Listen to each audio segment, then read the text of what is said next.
The Elsewhere Living Museum is housed in what was a former thrift store in downtown Greensboro.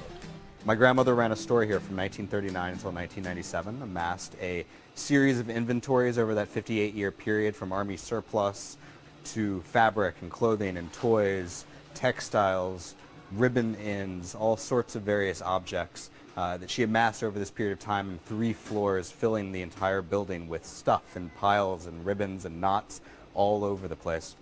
This collection of things culled from the excesses of a consumer society would become the palette for creating art.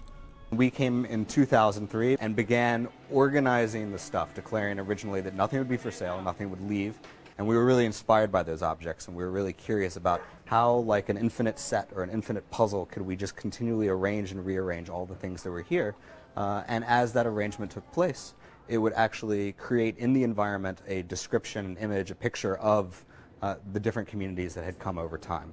We don't do exhibits per se.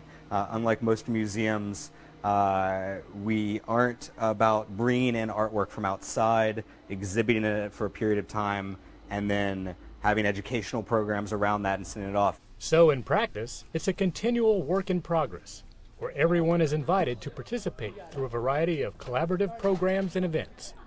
People are welcome to come in, explore, touch, play, meet artists, get to interact with the folks that are here, and really sort of come into a very creative family and engage. In 2005, an artist residency program was created to bring in artists from around the country and the world. They spend 3 to 6 weeks working with the materials here, creating works that become part of the museum and are available to continually transform as well. And it's sort of a new style of working. Because he is constantly changing.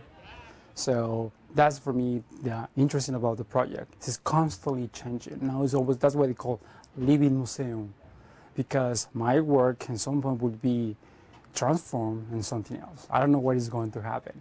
So every time I came here is different. And people are coming back to see the change of objects and ideas over time, to actually see the artist working and in process, and to explore process with the artists.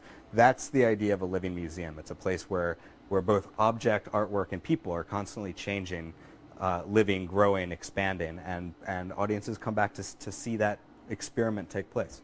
Visiting artist Laurencio Ruiz's work included construction of tissue paper balloons, one large enough for people to get inside.